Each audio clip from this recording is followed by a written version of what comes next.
Então, retomando aqui, tá? Porque eu tinha parado a gravação, vou continuar agora. Na metonímia, então. O sol bate em chapa nas casas antigas. O mar em balança. Rede mole, sem corpo de mulata. Verde, azul, lilás, verde outra vez. As praias espreguiçam-se malandras. É a hora das linhas repousantes. Então, aqui quando ele fala o sol bate em chapa, na verdade, não é que o sol bate no telhado. O que bate no telhado, o que aparece no telhado, é a luz do sol, né? Então, ele substituiu isso pela palavra sol. Se a gente for pensar aqui, vocês conseguem identificar uma outra figura de linguagem em as praias espreguiçam-se malandras. Vocês conseguem perceber que outra figura é essa?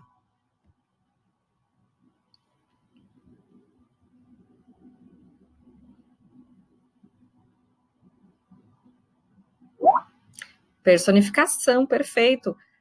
Dando qualidades humanas, né, a seres não humanos. Como é que as praias se espreguiçam e são malandras, né? É uma característica de personificação. Aqui embaixo nós temos a sinestesia. Vamos ver. Plangentes violões dormentes, mornos, soluços ao luar, choros ao vento, tristes perfis, os mais vagos contornos, bocas murmurejantes de lamento. Então, qual é aí a sinestesia? A mistura de sons, de sentidos, dos 5 sentidos. Qual é?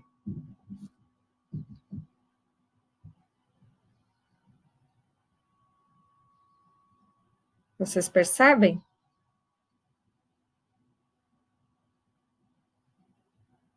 Os violões mornos, por exemplo, né?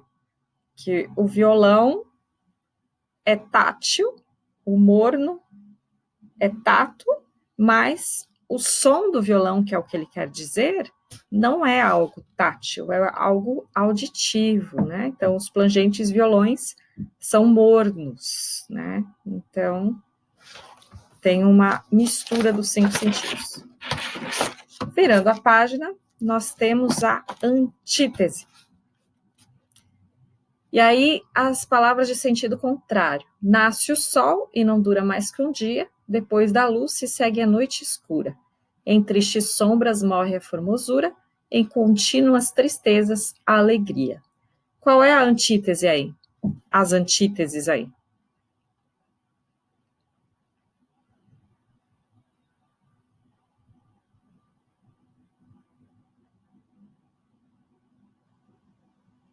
Vocês estão me ouvindo?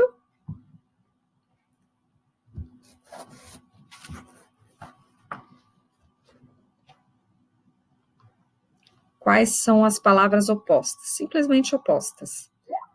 O sol.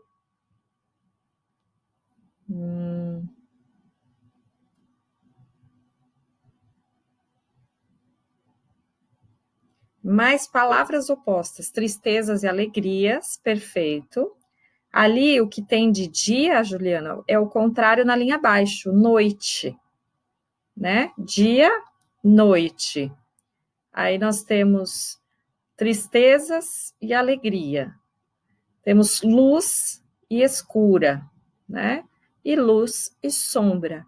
Então, a antítese é mais formada pelas palavras opostas mesmo. E o paradoxo são palavras que estabelecem uma contradição entre elas. No meio do impossível, do signo, o rio passa parado, paradoxal. Então, como é que o rio passa parado? Então, é uma coisa que não dá certo, né? E aí, mas na poesia se faz esse tipo de brincadeira, né? Então, por exemplo, se eu disser eu vivo morrendo, na poesia a gente entende que essa morte pode ser um sofrimento, alguma coisa assim, mas literalmente não faz sentido eu vivo morrendo, não é possível a um ser humano. Então, é uma ideia paradoxal. Ironia, então, é a figura de linguagem que expressa o contrário, né? Então, nós temos ali 2 bichos, e aí um diz para o outro, que coceira, hein, cão? Não, estou tocando a minha viola invisível. É aquela pessoa que dar uma resposta, às vezes, meio seca, né? Então, se faz uma ironia, né? Com respeito a isso. Tranquilo por enquanto? Vamos para a página 24. Conhece pessoas assim? Vocês são uma turma bem amável, né? Uns com os outros, então acontece esse tipo de coisas. Na página 24, vocês vão ver qual a figura de linguagem predominante, mas a gente pode analisar um pouco mais aqui. Vem amor, vem, vamos sentir o frio dos meninos que ficaram sem ninguém. E aí, o que vocês acham que tem nesse poema? Metáfora, ironia ou paronomásia?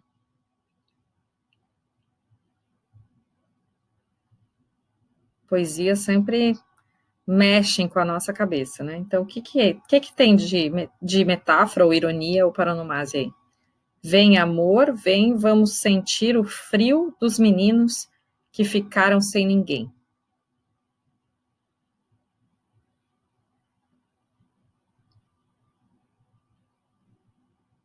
Estão pensando? Aqui, pensem, o que é esse frio dos meninos que ficaram sem ninguém? É um frio, literalmente?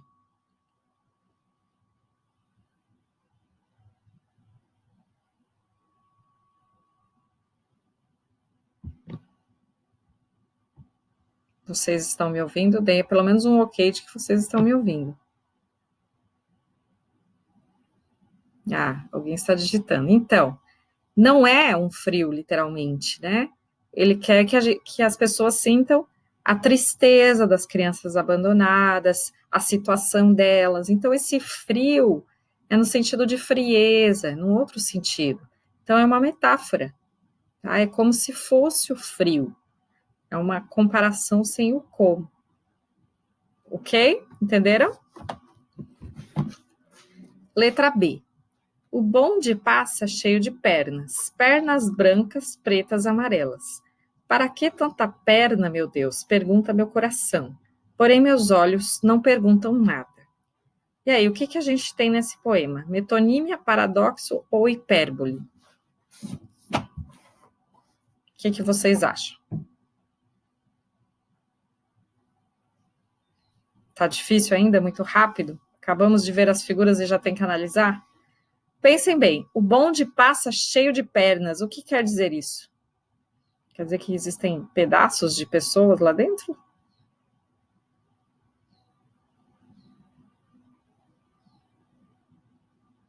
que significa um bonde cheio de pernas?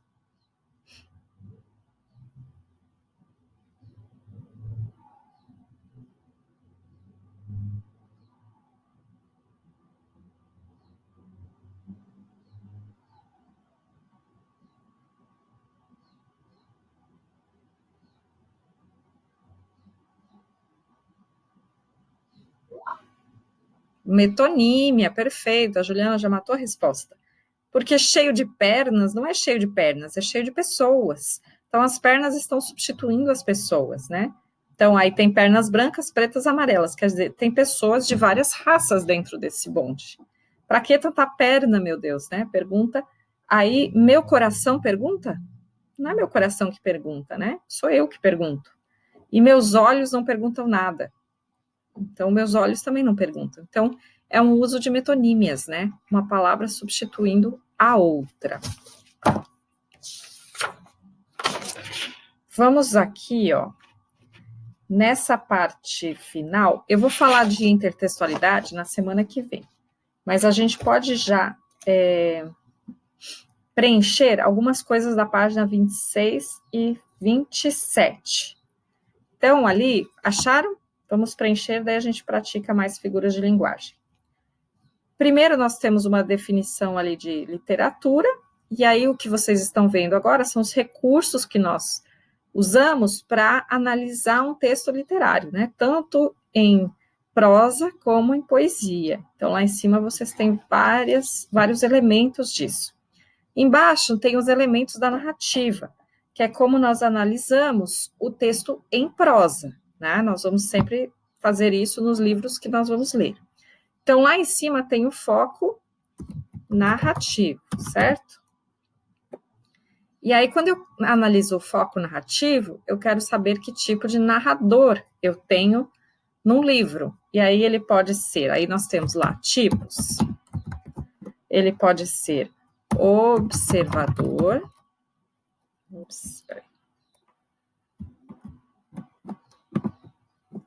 Personagem ou onisciente, que é aquele que sabe tudo o que acontece, tudo do presente, sabe os pensamentos, tudo do passado, tudo a respeito dos personagens.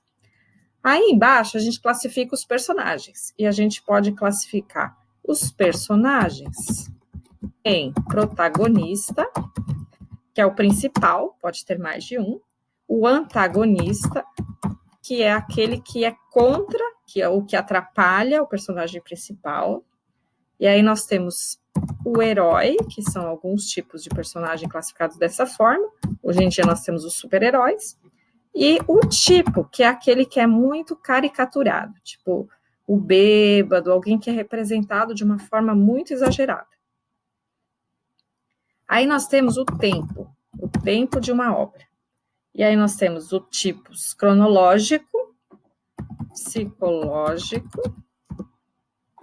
e histórico. Vocês lembram que a gente pode ter tanto a contagem do tempo, como pode ter um tempo que passa na mente do personagem, como um tempo que é histórico, um período histórico sendo retratado. E aí nós temos a organização dos fatos, que pode ser em ordem linear ou não linear.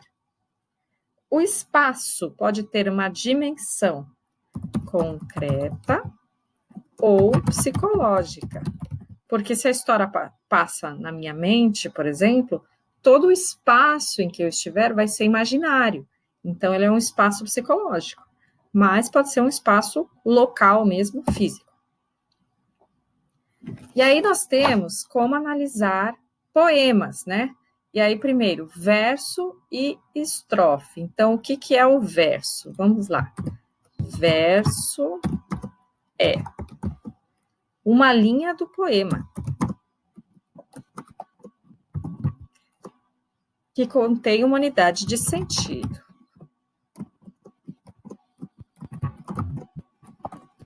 Então, a gente não diz a cada linha, a gente diz a cada verso do poema, né? E a estrofe é um conjunto de versos do poema. Então, a gente não fala no primeiro parágrafo do poema, a gente fala na primeira estrofe. Ritmo e rima, né? Então, o ritmo é a repetição periódica de sons. Então, aquela repetição de sons faz com que nós tenhamos um ritmo ao ler o poema. E a rima é a semelhança de sons em versos diferentes e ou entre palavras nos versos. A metrificação, né? Então, métrica é a contagem do número de sílabas existentes em cada verso. Então, a gente já fez esse exercício, né? Quantas sílabas poéticas tem o poema? Pode ser decassílabo, redondilha maior, redondilha menor, ou verso livre, e assim por diante. E aí nós chegamos nos recursos da construção do texto literário e nós temos as figuras de linguagem. Então, o que são as figuras de linguagem, né? São recursos que possibilitam a produção de efeitos diversos nos textos. E aí, os exemplos são esses que nós vimos hoje, né? Paranumásia, ou paronomase, aliás, que é de parônimas, hipérbole, metáfora, metonímia, paradoxo, sinestesia, ironia, antítese, onomatopeia, e assim por diante, porque são muitas figuras de linguagem para nós colocarmos tudo, tá? Essa partezinha final a gente deixa para a próxima aula. Me digam só se vocês conseguiram escrever tudo ou se eu estou indo muito rápido.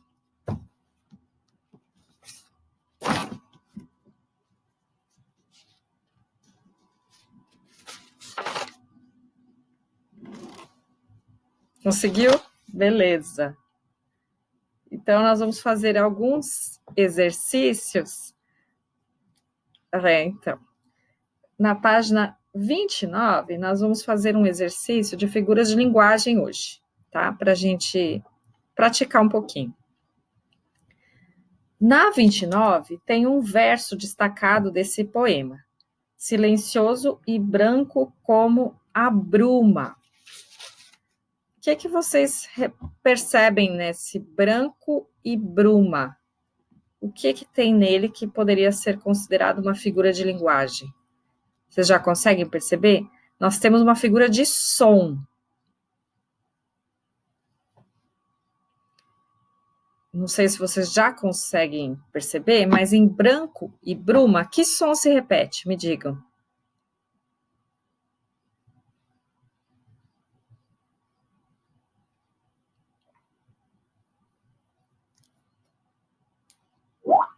O BR, certo?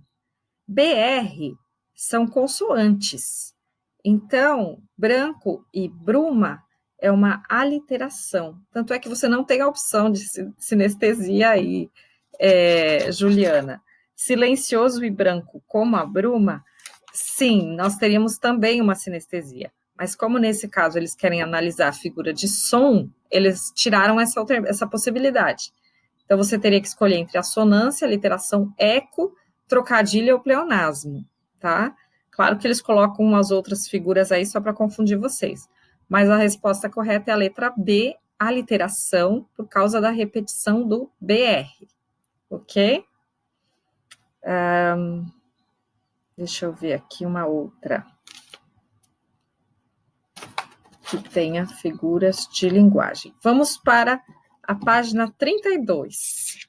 O exercício, na verdade, começa na 31, que é o 8, né? Mas é só para a gente relacionar as figuras de linguagem. Eu deixo a vida como deixa o tédio do deserto.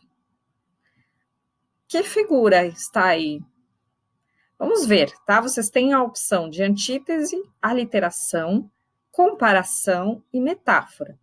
Então, a comparação vai ser quando eu usar o como, e a metáfora quando eu não usar. Então, essa é a diferença, tá? E aí, na 2, ele diz, mundo, mundo, vasto mundo, se eu me chamasse Raimundo. Dá para perceber que é uma figura de som. Queria subir ao céu, queria descer ao mar. Céu, mar. Só cabe no poema o homem sem estômago, a mulher de nuvens, a fruta sem preço. Vocês conseguem associar aí? Coloquem um número e qual é a figura. O que vocês acham que dá para ser?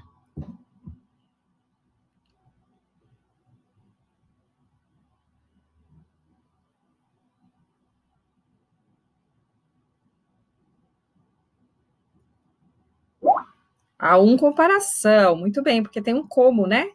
Eu deixo a vida como deixa o tédio. E aí? Que mais?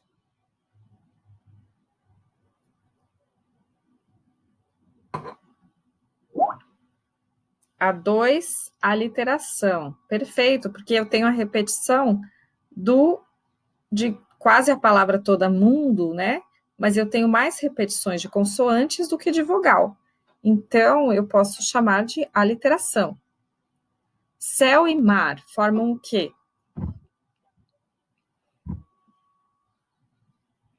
Antítese, né? Dois opostos. Queria subir ao céu, queria descer ao mar. Opostos. E aí, o homem sem estômago, a mulher de nuvens e a fruta sem preço são metáforas. Muito bem, perfeito, gente. Aqui na 10, ele fala do lixo ao luxo. Lixo e luxo formam que figura? Que tem a ver com o que estamos estudando em gramática, né?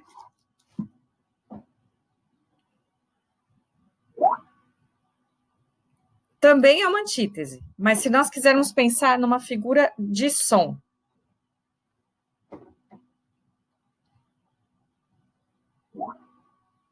Lixo e luxo, sim. E como é que a gente analisa essas duas palavras, Otávio? Lixo e luxo.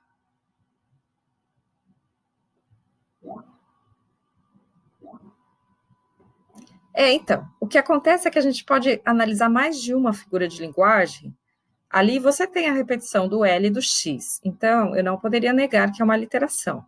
Mas se a gente pegar a palavra como um todo, de lixo para luxo, eu tenho palavras parecidas, certo? Então, se eu tenho palavras parecidas, qual seria a figura aí?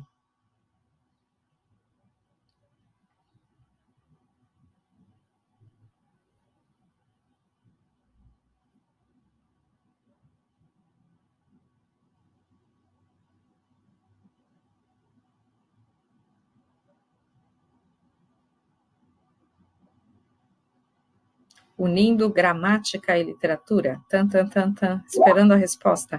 Paronomásia. Perfeito, Juliana. Ah, sim. Todos pensaram nessa, só não queriam falar, né? Então, vocês estão vendo que nós temos bastante conteúdo para a prova de literatura, mas calma, por enquanto você só tem a prova de gramática. Nós vamos praticar. Figuras de linguagem a gente aprende praticando, assim, só memorizar fica difícil. Então, nas próximas aulas a gente vai exercitar. E aquela análise de conto, tudo aquilo que a gente precisa gravar. E isso tudo serve para as análises de livros e poemas que nós vamos fazer até o terceiro médio. Vocês vão usar isso sempre, né? Cada livro que nós formos ler, vocês vão analisar qual é o narrador, quais são os personagens, qual é o tempo, qual é o espaço. Cada poesia que nós formos ler, qual é a métrica, quais são as rimas, quais são as figuras de linguagem. Então, tudo isso vai fazer parte do nosso dia a dia e até o terceiro médio.